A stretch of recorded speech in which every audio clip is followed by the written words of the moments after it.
Book studio में आपका स्वागत है। इन्वेस्ट इन योरसेल्फ का मूल मंत्र है, आपका सबसे बड़ा एसेट आप खुद हैं। ये कोई एक सिंगल बुक नहीं है, बल्कि सेल्फ हेल्प और फाइनेंस की दुनिया का एक बहुत बड़ा टॉपिक है जिस पर क्या ऑथर्स ने लिखा है। इस कॉन्सेप्ट का मैं फोकस 3 चीज़ों पर होता है। 1. Skill development. स्किल्स बढ़ाओ। सिर्फ डिग्री काफ़ी नहीं है। इसका मतलब है कि आपने टूल्स, लैंग्वेजेस या सॉफ्ट स्किल्स जैसे पब्लिक स्पीकिंग सीखें जो आपकी मार्केट वैल्यू बाद है। टारगेट: जितनी ज़्यादा स्किल्स UTNI ज़्यादा इनकम। बे. Financial literacy. पैसा मैनेज करना।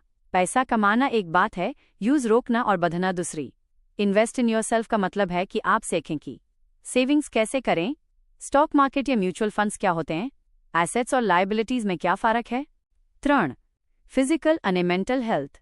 अगर हेल्थ सही नहीं है तो सारी वेल्थ बेकार है। मेंटल: किताबें पढ़ना, मेडिटेशन और स्ट्रेस मैनेजमेंट। फिजिकल: एक्सरसाइज और अच्छी डाइट। कुछ पॉपुलर बुक्स जो इस टॉपिक पर हैं, अगर आप इस बारे में डिटेल में पढ़ना चाहते हैं तो ये बुक्स बेस्ट हैं। 1. Rich dad poor dad, Robert Kiyosaki. यह सिखाती है कि फाइनेंशियल एजुकेशन क्यों ज़रूरी है। बे. 10 सवारे 5 वाग्या क्लब, रॉबिन शर्मा। अपने दिन और रूटीन को कैसे मास्टर करें। 3. Atomic habits, James Clear. छोटी छोटी आदतों से खुद को कैसे बदलें। 4. Show your work, Austin Kleon. अपने टैलेंट को दुनिया को कैसे दिखाएं। समरी: इन्वेस्ट इन योरसेल्फ का मतलब है कि आप अपने वक्त और पैसे को ऐसी जगह लगाएं जो फ्यूचर में आपको पर्सनल ग्रोथ, हैप्पीनेस और बेटर इनकम दे सके। क्या आप चाहते हैं कि मैं इनमें से किसी एक बुक की डिटेल समरी या पॉइंट्स आपको बताऊं?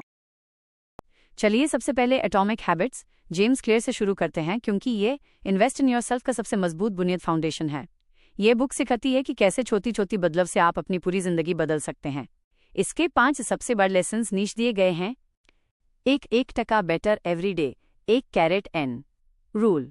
अगर आप हर रोज सिर्फ 1% बेटर बनते हैं तो साल के खत्म होने तक आप पहले से 37 गुना 37x बेटर हो जाएंगे। इसे कंपाउंडिंग कहते हैं। सीख: बड़ी कामयाबी एक दिन में नहीं बल्कि रोजना की छोटी मेहनत से आती है। बे. गोल्स नहीं, सिस्टम्स बनाएं। विनर्स और लूजर्स दोनों के गोल्स एक जैसे होते हैं, जैसे मैच जीतना। फर्क उनके सिस्टम डेली रूटीन में होता है। सीख: गोल पर फोकस करने के बजाय US प्रोसेस पर ध्यान दें जो आपको वहां तक ले जाएगा। 3. आइडेंटिटी शिफ्ट, पहचान बदलें। सिर्फ ये मत कहें कि मुझे बुक पढ़नी है, अपने आप से कहें मैं एक रीडर हूं। जब आप खुद को एक नया नाम देते हैं तो आपका दिमाग उस काम को करने के लिए ज्यादा मोटिवेट होता है। 4. Habit loop, 4 steps. किसी भी आदत को बनाने या छोड़ने के 4 स्टेप्स होते हैं। 1. क्यू, इशारा, मोबाइल सामने दिखा। बे. क्रेविंग, चाह, नोटिफिकेशन चेक करने का मन किया। 3. रिस्पॉन्स, काम, मोबाइल उठा लिया। 4. रिवॉर्ड, इनाम, थोड़ी देर एंटरटेनमेंट मिला। ट्रिक: अच्छी आदत को आसान बनाएं और बुरी आदत को मुश्किल। 5. 2 मिनट रूल। जब भी कोई नई आदत शुरू करें तो यूज सिर्फ 2 मिनट का बनाएं। एग्जाम्पल: रोज जिम जाना मुश्किल लग सकता है, लेकिन सिर्फ 2 मिनट योगा करना आसान है। एक बार आपने शुरू कर दिया तो यूज